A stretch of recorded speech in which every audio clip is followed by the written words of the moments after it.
la puissance du nom de Jésus, il faut se demander comment le nom de Jésus est-il devenu un grand nom. Et quand tu poses cette question, tu dois savoir une chose, il n'y a que 3 manières pour un nom de devenir un nom grand. Tant qu'il n'y a pas ces 3, ton nom est un nom insignifiant dont personne ne parle. Il y a 3 manières, dis avec moi 3. La première manière d'obtenir un grand nom, c'est de naître de quelqu'un de grand. La deuxième manière d'obtenir un grand nom, c'est d'accomplir, c'est de faire acte d'héroïsme ou de bravoure ou de sacrifice inégalé, comme les pompiers du 11 septembre ou comme toutes les personnes qui par exemple, vont sauver. Un homme qui saute à la mer pour sauver un enfant ou une personne qui est en train de se noyer, tout de suite, il fait la une des médias et on parle de lui dans les actualités et après on l'envie dans les plateaux, télé, etc. Bref, à travers un acte d'héroïsme et de bravoure, ton nom peut devenir grand. Et il y a une troisième manière d'obtenir un grand nom. Il n'y en a pas d'autre. Une troisième manière d'obtenir un grand nom, c'est des performances, des accomplissements, des exploits inégalés. Exemple, Lionel Messi, l'année dernière, en 2011, il a été élu champion des champions du monde. Quand tu dis Lionel Messi, tout le monde connaît, et son nom est devenu grand. Est-ce que quelqu'un me suit? En réalité, une seule manière suffit pour avoir un grand nom. Lionel Messi, tu ne le connais pas dans d'autres domaines, mais on le connaît dans le domaine du sport. Et quand tu dis son nom, les gens disent, c'est un nom, quelqu'un qui est connu. Est-ce que quelqu'un me suit? Une seule manière suffit pour avoir un grand nom. Jésus a obtenu un grand nom en suivant les 3 manières.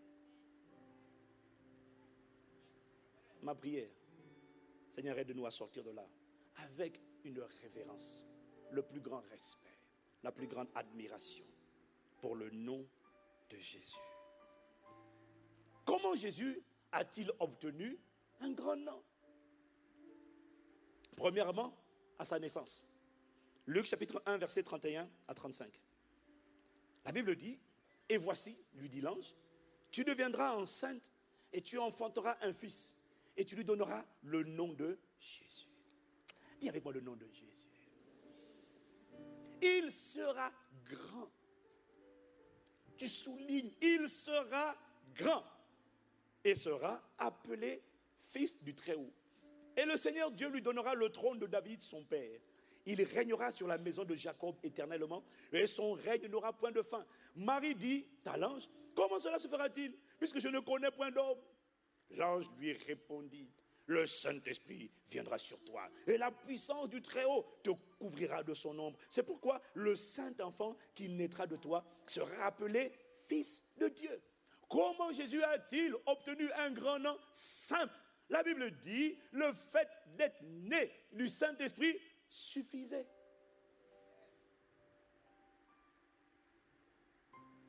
Le simple fait d'être né de quelqu'un qui est grand fait de toi, te confère un grand nom. Dis-moi Amen. Alors ici en Occident, les régimes ne durent pas longtemps, c'est 4 ans, 5 ans. Donc quand ton nom est grand, tu es le fils du chef de l'État, ton nom est grand juste pour 3 ans. 5 ans, on n'a pas 3, 4, 5 ans. Aux États-Unis, 4 ans, ici c'est 5 ans. Mais dans beaucoup de pays là-bas, là, chez nous, là où nos vieils hommes, là où nos vieils hommes sont sortis, les gars sont au pouvoir pendant 30 ans, 40 ans, il y en a même 50 ans. Donc c'est-à-dire que dès que tu nais de ton papa, la police te respecte, les gendarmes te respectent, les contraventions n'arrivent pas à toi, les palabres n'arrivent pas à toi. Pourquoi? Parce que ton nom impose le respect, parce que tu es le fils de ton papa, et quand ton papa est le chef d'État ou le premier ministre pendant 50 ans, personne ne te touche. Automatiquement, le pays te respecte. Et le pays t'obéit. Est-ce que quelqu'un me suit? Ça va changer au nom de... Ouh là là. Faites un peu d'alternance quand même, les gars.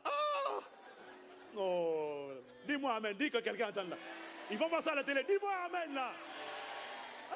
Un peu d'alternance, les gars. C'est quoi? De toute manière, ça va changer. Non, les ténèbres ne régneront pas toujours sur la terre. Maintenant, priez pour moi. Dis-moi amen. Ok, quel est le point? C'était une excursion politique, politicienne. Quel est le point? Le simple fait, nous dit ce texte, il a dit, il sera grand. Il sera grand, pourquoi? Parce que le Saint-Enfant qui naîtra de toi, le Saint-Esprit viendra sur toi, la puissance du Très-Haut te couvrira de son ombre. C'est pourquoi le Saint-Enfant qui naîtra de toi sera appelé Fils de Dieu. Le simple fait d'être né de Dieu suffisait pour que Jésus soit grand. Parce que le fait d'être né de Dieu faisait de lui le Christ. Luc chapitre 2 verset 11, c'est qu'aujourd'hui, dans la ville de David, il vous est né un sauveur qui est le Christ, le Seigneur. Le seul fait d'être né du Saint-Esprit suffisait pour que le nom de Jésus soit grand.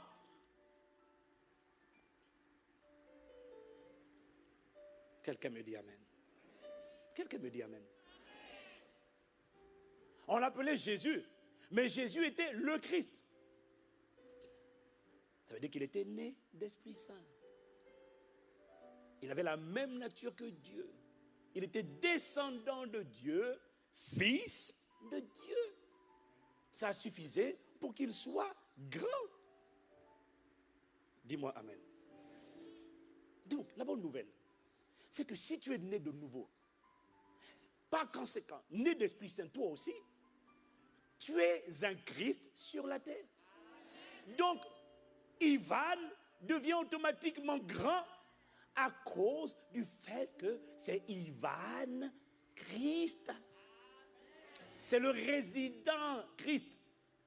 Ivan, c'est le récipient, c'est le nom civil. À l'état civil, on l'appelait Ivan. Dans le royaume des cieux, Jésus, on l'appelait Christ. C'était Jésus, le Christ. Le résident, c'était Christ. Le récipient s'appelait Jésus. Et Marie était la mère de Jésus. Bon, ok, tu vas comprendre quand on va finir. Quand on aura fini, on aura rendu les machins, les coffrets, les... Tu vas comprendre. Dis-moi amen. Dis-moi amen. Et rien qu'à cause de ça, rien qu'à partir de là, il était né de Dieu, fils de Dieu. Il s'appelait Jésus. Il était le Christ. La création le respectait. Les ouragans lui obéissaient. Les figuiers disaient, oh yes. Marc chapitre 3, verset 11, la Bible dit, les esprits impurs, quand ils le voyaient, Marc 3, verset 11, les esprits impurs, quand ils le voyaient, se prosternaient devant lui et s'écriaient, Dieu est le Fils de Dieu. Luc 4, verset 41, des démons aussi sortirent de beaucoup de personnes en criant et en disant, tu es le Fils de Dieu. Mais il les menaçait et ne leur permettait pas de parler parce qu'ils savaient qu'il était le Christ. Rien qu'à ce stade-là, écoute-moi, tout ce que Jésus a fait sur la terre, il a fait parce qu'il était le Fils de Papa. Tout comme le fait d'être fils de papa suffit dans un pays pour qu'on t'obéisse. Mais si c'est vrai, dis-moi amen. Je te dis que chez nous, on ne donne pas de contraventions au fils de l'État. C'est chez ici, là, c'est bien, ça c'est la justice vraie, là. Quand il y a une infraction, code de la route, on l'arrête. Quand il dit, je m'appelle, bon, on va dire l'ancien chef, Jean un tel là, on dit, oh, mais allez, monsieur, vos papiers. Chez nous, quand le gars il dit, je m'appelle un tel, on dit, monsieur, continue la route. Je me répands de vous avoir arrêté. Les démons fouillaient devant lui. Les figuiers lui obéissaient. Les tempêtes lui obéissaient. Pourquoi? C'est parce que son nom était grand. Il était grand parce qu'il est sorti de Dieu. Mais pas seulement parce qu'il était Christ, mais aussi parce qu'à son baptême, il était rempli du Saint-Esprit et il s'est laissé conduire par le Saint-Esprit. Ça a suffi pour qu'il accomplisse ce qu'il accomplit sur la terre. Le nom de Jésus était grand déjà par filiation. C'est la première manière par laquelle son nom est devenu grand. Dis-moi amen. Et il aurait pu s'arrêter là. Parce que tout ce qu'il a fait sur terre, il a fait avec ça. Il aurait pu s'arrêter là. Mais il ne s'est pas arrêté là. Parce qu'il y a une deuxième manière par laquelle un nom devient grand. Et la deuxième manière par laquelle Jésus a obtenu un grand nom, c'est que Dieu le lui a attribué, non pas parce qu'il était fils, mais pour acte d'héroïsme, de bravoure inégalée. Quelqu'un me dit Amen. Dis-moi Amen. Pour acte. Alors, aujourd'hui encore on le voit. Pour acte d'héroïsme, certaines personnes, pour cause de bravoure, d'héroïsme inégalé ou exceptionnel, sont décorées. Certains sont nommés chevaliers de la Légion d'honneur, officiers de la Légion d'honneur, commandeurs de la Légion d'honneur. Ce sont des titres honorifiques, ce sont des titres de distinction qui font suite à des exploits, à des actes de bravoure ou d'héroïsme. On le retrouve dans l'Ancien Testament, dans le cas de Mardochée à Suse, qui a délivré le roi d'un coup d'État. Et à cause de cela, Mardochée a été élevé. Et le nom de Mardochée est devenu grand. Pourquoi? À cause d'un acte d'héroïsme. Il a sauvé la vie du roi. Quelqu'un me dit Amen. Quelqu'un me dit Amen. Est-ce que vous me suivez? De la même manière, non, écoutez, vraiment, pour moi, ce que je suis en train de vous dire, c'est une révision. Mais chaque fois que je me souviens de ça, je veux nous ramener à une compréhension du nom de Jésus qui nous inspire le respect, qui nous inspire la révérence, l'admiration, la contemplation. Parce que si tu ne vois Jésus que comme étant le Fils de Dieu, qui est né de Dieu, qui est sorti de Dieu, tu vas le respecter, mais tu ne vas pas forcément l'admirer.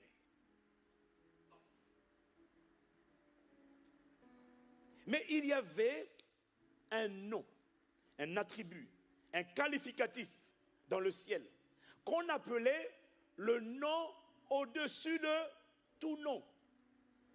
Il y avait un qualificatif qu'on appelait le nom au-dessus de tout nom qui ne pouvait pas être attribué à n'importe qui. On ne pouvait attribuer ce nom qu'à la personne qui résolverait l'équation de chaos qu'Adam et Ève ont posée à Dieu sur la terre. On ne pouvait l'attribuer qu'à la personne qui accepterait d'accomplir la mission la plus périlleuse de l'histoire de l'humanité, à savoir réconcilier les cieux et la terre et réconcilier l'humanité avec Dieu. Il y avait un nom qui était réservé. Et ce n'est pas parce que Jésus est né Fils de Dieu, qu'il est né du Saint-Esprit, qu'il a obtenu ce nom. Non, Jésus, ton nom est grand. Ton nom est grand parce que tu es le Fils de Dieu. On ne te touche pas parce que tu es le Fils de Dieu. On ne te touche pas. Parce que tu es Christ. On ne te touche pas. Mais ce nom, au-dessus de tous les noms, n'a pas été attribué à Jésus à cause de ça. Il a été attribué à Jésus pour acte d'héroïsme et de bravoure. Lis avec moi Philippiens chapitre 2, versets 6 à 11. Version du Semeur. La Bible dit, lui qui, dès l'origine, était de condition divine, ne chercha pas à profiter de l'égalité avec Dieu. Mais il s'est dépouillé lui-même et il a pris la condition du serviteur. Il se rendit semblable aux hommes en tout point. Et tout en lui montrait qu'il était bien un homme. Rappelle-toi que tout ce qu'il a fait sur la terre, il ne l'a pas fait comme Dieu, mais il l'a fait comme fils de l'homme, c'est-à-dire comme être humain. Dis-moi Amen. La Bible dit, au verset 8, il s'abaissa lui-même en devenant obéissant jusqu'à subir la mort. Oui, la mort sur la croix. C'est pourquoi Dieu l'a souverainement élevé à la plus haute place et lui a donné le nom qui est au-dessus de tout nom. Afin, ou encore pour qu'au nom de Jésus, tout être s'agenouille dans les cieux. Bon, là, non, je prends 8 secondes. Afin qu'à la mention du nom de Jésus, tout genou fléchisse dans les cieux, sur la terre et sous la terre, et que toute langue confesse que Jésus-Christ est Seigneur, à la gloire de Dieu le Père. Dis-moi Amen. Voyez-vous, Jésus, ici, il explique que Jésus a obtenu le nom qui est au-dessus de tout nom. Pas parce qu'il était fils de Dieu, mais parce qu'il a accompli un acte de bravoure et il a réalisé un sacrifice jamais égalé. Quelqu'un me dit Amen. Comment a-t-il eu son nom? Philippiens chapitre 2 nous dit que lui, il était de condition divine. Il n'a pas négocié. Il n'a pas dit non, je suis Dieu. Non, la Bible dit, il s'est dépouillé lui-même. Il a pris la condition du serviteur. Il s'est rendu semblable aux hommes en tout point. Et tout en lui montrait qu'il était bien un homme. Ce que des fois nous ne réalisons pas, c'est qu'avant de venir, il existait. Jean chapitre 1, verset 1 dit, au commencement était la parole. La parole était avec Dieu. La parole était Dieu. Dis-moi amen. Au commencement, on l'appelait la parole de Dieu. C'est-à-dire que c'était la deuxième personne de la Trinité. Il était Dieu. Il a créé toutes choses. Et la Bible dit qu'il n'a pas regardé son égalité avec Dieu comme une proie arrachée. Il a accepté de se dépouiller, de se déshabiller, d'enlever toute sa gloire et de prendre une condition de simple serviteur. Il a renoncé à tous ses attributs divins. Voilà pourquoi sur la terre, il était limité. Il a renoncé à ses attributs. Il ne pouvait plus être omnipotent. D'abord, il ne pouvait plus être omniscient, c'est-à-dire connaître tout en temps réel, en même temps. Il dépendait désormais du Saint-Esprit. Lorsque Lazare est mort, c'est parce que le Saint-Esprit lui a donné la connaissance révélée de ce que Lazare venait de mourir. Mais si le Saint-Esprit ne lui disait pas, il ne pouvait pas savoir, parce que la Bible dit ici qu'il est devenu comme un simple homme. Il a renoncé à tous ses attributs divins. Il n'était plus omniscient. Il ne connaissait plus tout en temps réel. Il fallait que le Saint-Esprit lui révèle les choses. Il a renoncé à devenir omniprésent. Il ne pouvait plus au même moment être présent partout. Il était limité en un seul point P. Et il a connu les limitations de l'être humain. Il s'est retrouvé à avoir faim. Au puits de Jacob. Dieu a-t-il faim? Jamais. Pourquoi? Parce qu'il a renoncé à ses attributs divins. Il ne pouvait plus être présent. Voilà pourquoi il a mis plus de 3 jours pour marcher de là où il était pour aller rejoindre la tombe de Lazare. S'il avait gardé ses attributs divins, mon gars, il aurait fait comme il a fait après la résurrection. La Bible dit, pendant que les portes sont fermées, Jésus apparaît. Soudainement, tout un coup, brusquement, sans avertir, il dit que la paix soit avec vous. Il en parle, et puis soudainement, pouf, il disparaît. Il se déplace à la vitesse de la pensée. Je pense donc je suis. Il pense à un endroit, pouf, il y arrive. Mais là, il a marché 3 jours avec les ânes, les chameaux et tout ça. Pourquoi? Il a renoncé à être omniprésent. Et ensuite, il a renoncé à être omnipotent. Il a renoncé à ses attributs divins. Mais ne le sous-estime pas, parce qu'il était la parole de Dieu. Dis-moi amen.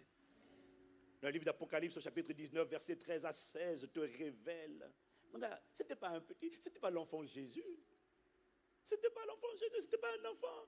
Si tu veux voir à quoi il ressemble et qui il est, regarde Apocalypse, chapitre 19, verset 13. Il te décrit qui il est véritablement. La Bible dit, il était habillé d'un vêtement trempé de sang. Son nom est la parole de Dieu. Les armées célestes le suivaient, montés sur des chevaux blancs et habillés d'un fin lin blanc et pur. De sa bouche sortait une épée aiguë à double tranchant pour frapper les nations. Il les dirigera avec un sceptre de fer et il écrasera lui-même le raisin dans la cuve à vin dans l'ardente colère du Tout-Puissant. Il portait sur son vêtement et sur sa cuisse un nom écrit Roi des rois et sur sa cuisse Seigneur des seigneurs. Il était tout-puissant. Il s'appelait Sa Majesté, le Tout-Puissant, le Créateur, la parole de Dieu. Quand les anges le voyaient, les anges disaient, yes sir, garde à vous, faites une haie d'honneur pour Sa Majesté. Il est sur le trône.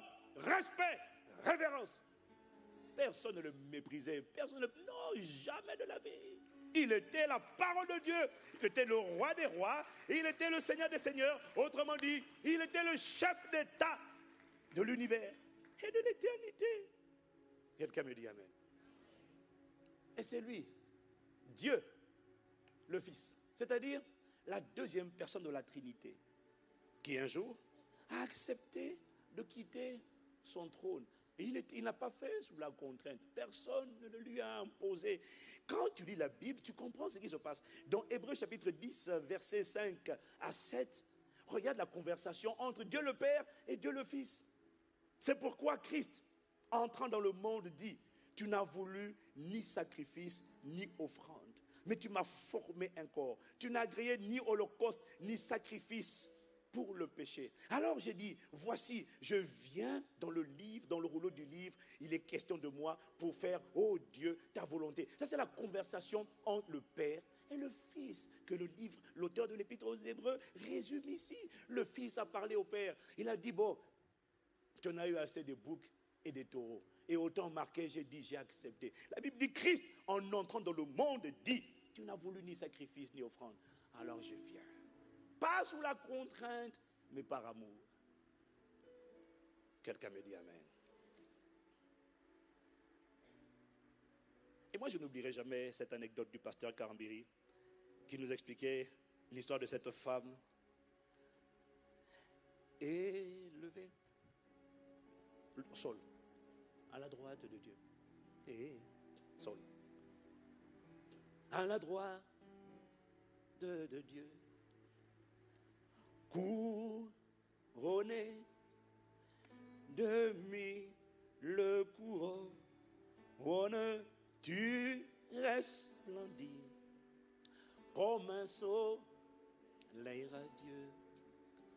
Les êtres crient autour de ton trône.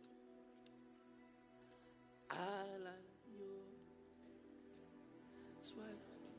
Mais ce chant-là, ils ne l'ont pas chanté seulement parce qu'il est né de Dieu. Ils l'ont chanté surtout après cette scène. Je me souviens de cette anecdote du pasteur Karambé, où il racontait cette femme dont le mari était médecin, je crois que vous vous en souvenez, pour certains qui ont écouté, et qui est décédée, et pendant qu'elle partait, en fait, elle confirme ce dont on parlait la dernière fois. Elle est décédée et pendant qu'elle est décédée, elle s'est vue au-dessus de son corps. Et puis elle a vu un corps sale, défiguré par la maladie.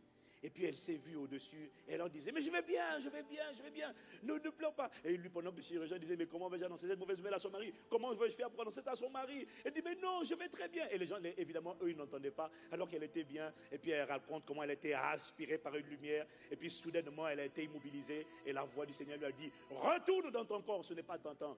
Et puis quand, ce n'est pas ton temps. Et puis quand elle a regardé le corps, elle a dit, retourne où? Là, ça c'est quoi? Le Seigneur a dit, retourne dans ton corps. Elle dit, non, je ne repars pas. Retourne dans ton corps. Non. Et le Seigneur l'a propulsée, l'a renvoyée dans son corps. Et soudainement, elle s'est remise à respirer. Et c'est elle qui a rendu ce témoignage au Burkina dans l'église du pasteur Karambiri. Le point qui m'a toujours interpellé, qui m'interpelle toujours, c'est que même les parents que nous avons aimés, ceux qui sont morts en Christ, aucun d'eux n'a envie de revenir. Même quand ils t'aimaient bien, même quand ils aimaient leurs enfants, tous ceux qui ont goûté à la gloire céleste, tous ceux qui ont goûté et qui ont vu la beauté et la splendeur et la nature du corps incorruptible n'ont plus envie de revenir dans ce corps corruptible. Personne qui est parti avec Christ, tous les gens qui ont écrit des livres ont toujours dit qu'ils sont désolés d'être revenus. Et s'ils sont revenus, ils sont revenus sous la contrainte forcée. Personne n'a envie de venir. Personne n'a envie de faire le chemin de la gloire à l'humanité.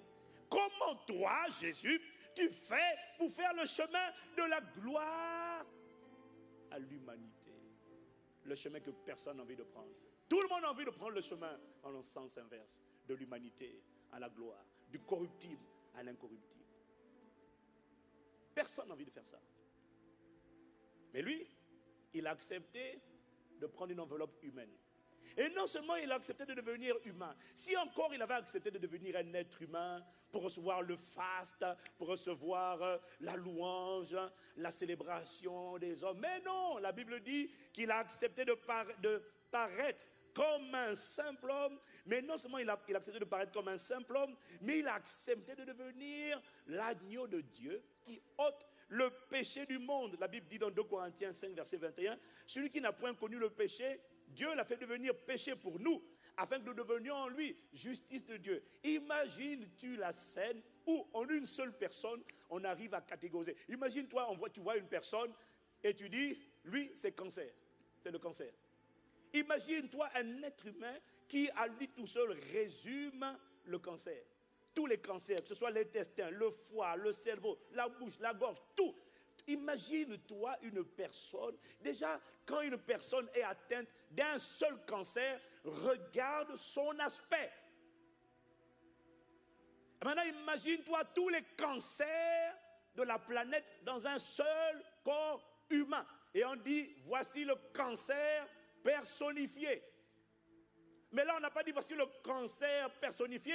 On n'a pas dit voici le sida personnifié, résumé dans une seule personne. On dit voici le péché du monde résumé en une seule personne. L'adultère, la pornographie, les maladies, diabète, sida, cancer, tout ça là dans un seul corps humain. Et on dit, gars, ça, c'est le péché. Ce n'était pas quand il était sur la terre que ça s'est manifesté. Ce que Jean-Baptiste a dit, ce n'était qu'une prophétie. Qu'elle a dit, voici l'agneau de Dieu qui ôte le péché du monde. L'agneau de Dieu a été matérialisé où? À la croix. Parce que c'est là que le péché, il a porté, ce n'était pas avant. Et il a fait pourquoi? Par amour pour toi et pour moi. Aucun ange, aucune créature angélique ne pouvait accomplir cette mission à sa place. Pourquoi? Parce que c'est Adam, un être humain, qui a donné le pouvoir à Satan. Et il fallait que ce soit un être humain. Et il fallait que ce soit un 100% être humain. Sinon, il n'y aurait pas eu justice, il n'y aurait pas eu équité.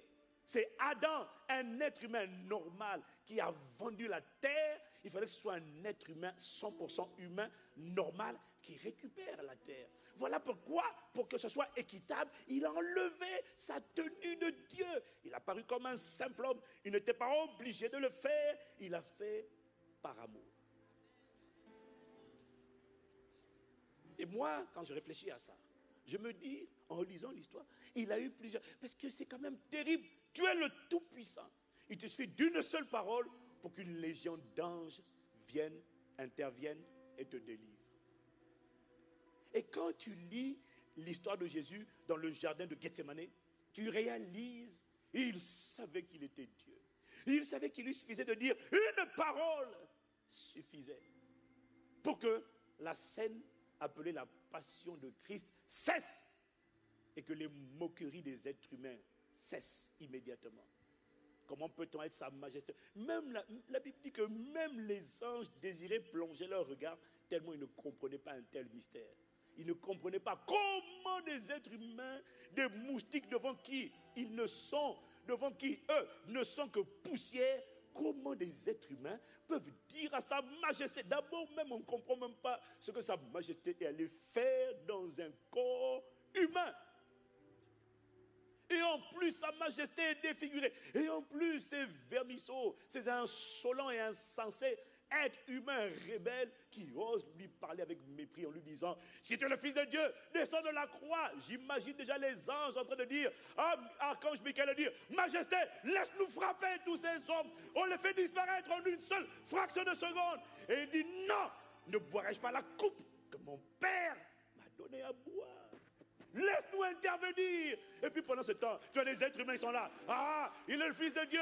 Et puis il y a un insensé qui prend sa lance et qui vient le percer sur le côté. Et puis ils sont tous là en train de dire na. Et j'imagine les anges en colère dire laisse-nous intervenir. Et lui-même il luttait parce qu'il dit Père, si c'est ta volonté, laisse. Toutefois, pas ma volonté, mais que ta volonté soit faite. Parce que je suis certain, mais il lui suffisait d'un seul mot pour arrêter tout ce spectacle, ces simagrées, avec ces rebelles d'êtres humains qui se moquent de sa majesté. Les anges ne comprenaient pas. Et lui-même, il luttait. Et il a fallu que, pendant qu'il prie, des grumeaux de sang sortent de lui et qu'un ange apparut du ciel pour le fortifier. Non, tiens bon, parce qu'il avait envie d'arrêter la scène. Il aurait envie d'arrêter la scène. Mais il a tenu ferme. La Bible dit, jusqu'à la mort de la croix. Mais avant la mort, il a dû affronter ce qu'il redoutait le plus. Ce qu'il redoutait le plus, rappelle-toi, ce n'était pas les clous et les marteaux. Les clous et les marteaux, évidemment, ça faisait mal. Il disait, aïe, Mais ce qu'il craignait le plus, c'était l'instant fatidique où lui, le Fils, qui a toujours été un avec le Père, allait devoir accepter le fait que le Père, tellement il était défiguré, tellement il était sale, tellement il était souillé, le péché du monde. Mais Dieu le Père est trop saint, trop juste. Dieu ne pouvait plus regarder. À un moment donné, Dieu le Père dit, je ne peux plus voir le spectacle, je suis obligé de me détourner. Et le Fils dit, oh mon Dieu, pourquoi m'as-tu abandonné? Il a soupiré, non, fais pas ça. Dieu le Père dit, je ne peux pas. Et la Bible dit, là, il a expiré.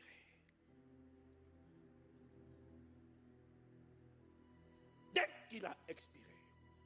Et c'est là, à ce moment-là, à l'expiration, qu'un verdict a été publié dans le journal officiel du royaume des cieux. Et il a dit, à partir d'aujourd'hui, à cause de ce qu'il a fait, il n'a pas cédé, il a tenu bon jusqu'au bout. Il vient d'obtenir le nom. Donnez-lui le nom qui est au-dessus de tous les noms. Et désormais, à la mention du nom de Jésus, tout genou doit fléchir et toute langue confesser que Jésus-Christ est Seigneur, à la gloire de Dieu le Père. Quelqu'un me dit Amen. Laisse-moi te dire. Tu vois, ce que je suis en train de t'expliquer, je ne l'ai pas lu dans un livre. Le Saint-Esprit m'a expliqué la scène. Je ne l'ai pas lu. Et il m'a dit, dès cet instant, hier, on le respectait parce qu'il était, entre guillemets, fils à papa. Mais là, tous les anges ont dit non. Les archanges, les chérubins, les séraphins, quand ils ont vu ce que sa majesté, tu vois, c'est une chose de respecter le roi parce qu'il est le roi. C'est une autre chose de respecter le roi parce qu'il a donné la vie pour son peuple. Il a donné sa vie pour son peuple. Les chérubins, les séraphins, les anges de tous les temps, toute la création s'est mise au garde à vous. Il dit à partir d'aujourd'hui, à l'agneau de Dieu, soit la gloire, à l'agneau de Dieu, la victoire, à l'agneau, à l'agneau, pour tous les siècles.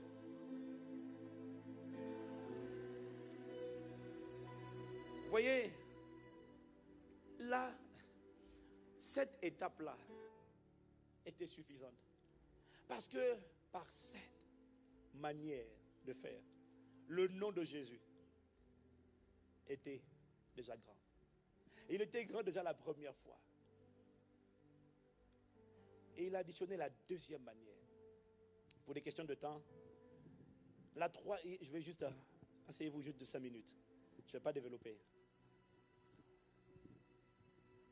Ça ne suffisait, comme si ça ne suffisait pas. Ça, c'était à la crucifixion. Mais la Bible dit qu'après la résurrection, il s'est produit encore un truc supplémentaire. C'était le troisième acte. Le nom de Jésus était déjà grand. Mais après la résurrection, le nom de Jésus a encore pris du poids, de la consistance supplémentaire. Parce qu'après la résurrection, on ne va pas lire, mais c'est à la résurrection qu'il a vaincu la mort et le séjour des morts. C'est à la résurrection qu'il a vaincu le diable. C'est à la résurrection qu'il a vaincu, il a dépouillé les autorités, les dominations. Il les a publiquement livrées en spectacle, en triomphant d'elle par la croix. C'est à la résurrection qu'il a désarmé Satan. Et c'est à la résurrection qu'il a engendré une nouvelle race humaine. Et par ce qu'il a fait à la résurrection, la victoire sur le diable, il a obtenu un grand nom encore de la troisième manière pour performance jamais égalée dans l'histoire de l'humanité. À l'époque, j'ai reçu ce réma où le Saint-Esprit m'a dit, il existe des champions de France, il existe des champions de champions, il existe des champions d'Europe, des champions de champions, il existe des champions du monde, et puis il existe des champions du monde. Mais il existe un champion des champions de l'éternité, de l'univers, de tous les temps. Et c'est ce que Jésus a obtenu comme titre lorsqu'il a vaincu la mort, lorsqu'il a vaincu le séjour des morts, lorsqu'il a vaincu le diable, lorsqu'il a vaincu l'enfer et lorsqu'il a engendré la nouvelle création. Personne en dehors de lui n'a fait ce qu'il a fait. Voilà pourquoi Paul dit, tu ne peux pas le comparer à un chef religieux, à un maître religieux. Ça n'a rien à voir. Ce qu'il a fait, jamais personne ne l'a fait. Ça n'a jamais été égalé. Voilà pourquoi il est le seul chemin, il est la vérité et il est la vie. Nul ne vient au Père que par lui. Il n'est pas un chemin. Tu ne peux pas le comparer à Marie. Tu ne peux pas le comparer à Rita. Tu ne peux pas le mettre au même niveau que les autres. Non, non, tu ne peux le mettre au niveau de personne. Et depuis la résurrection, quand il a opéré sur la terre, tout ce qu'il a fait, les exploits que tu lis, il les a fait parce qu'il était né de Dieu, le Fils de Dieu. Mais à la résurrection, il m'a dit, le poids, la consistance, la solidité, la robustesse, la révérence, le respect, l'honneur accordé au nom de Jésus ont augmenté en poids, ont augmenté en intensité. Pourquoi? Hier, autant de disciples, quand ils disaient au nom de Jésus chasser les démons obéissaient déjà. Mais pour nous qui opérons aujourd'hui, pour ceux qui sont nés de nouveau après la résurrection, on dit toujours Jésus, mais le nom qu'on mentionne n'a pas le même poids que le Jésus qui a opéré sur la terre. Parce qu'il a réalisé l'acte par la bravoure, le respect, la considération, la révérence de son nom ont augmenté. Et à la résurrection, le nom de Jésus a pris encore un poids supplémentaire. Il dit voilà, et les disciples connaissaient le secret, le poids, la fiabilité, la robustesse, la consistance du nom de Jésus. Chaque fois que tu mentionnes le nom de Jésus, il faut que tu sois conscient de ce que tu t'appuies sur des titres de noblesse, sur des privilèges, sur des actes de bravoure, sur des honneurs qui lui ont été accordés à cause de tout ce qu'il a fait.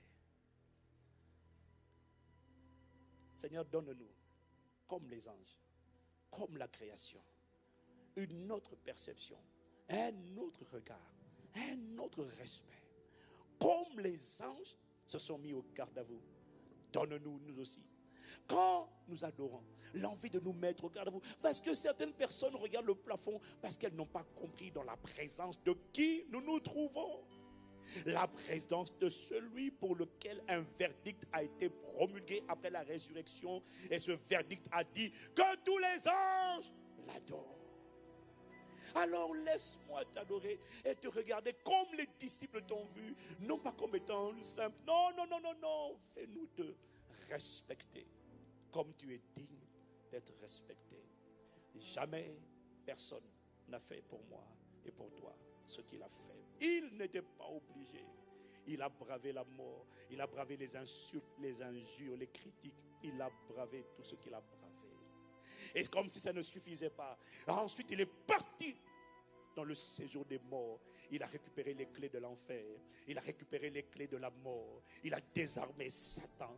Oh, et il a engendré une nouvelle race dont la Bible dit qu'il est le premier-né. Le prototokos en grec, ça veut dire prototype. Le premier-né d'entre les morts. Et les autres ont commencé à suivre à la Pentecôte. Comment ne pas avoir la plus grande admiration, la plus grande révérence, le plus grand respect? Comment ne pas être ému? Comment ne pas se mettre au garde à vous? Vous avez été touché par ce message? Retrouvez l'intégralité des enseignements de cette série et bien d'autres messages dans la librairie d'un campus ICC ou une librairie chrétienne proche de chez vous.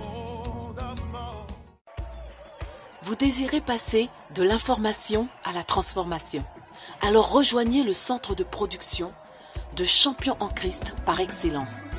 Impact, École biblique internationale. Vous bénéficierez de l'expérience, de la consistance et de la connaissance biblique d'intervenants francophones et anglophones de renommée internationale, connus pour leur intégrité et pour leur ministère éprouvé. Ce qui vous était jusque-là impossible risque désormais de devenir possible. Inscriptions et informations sur www.écolebiblique.com.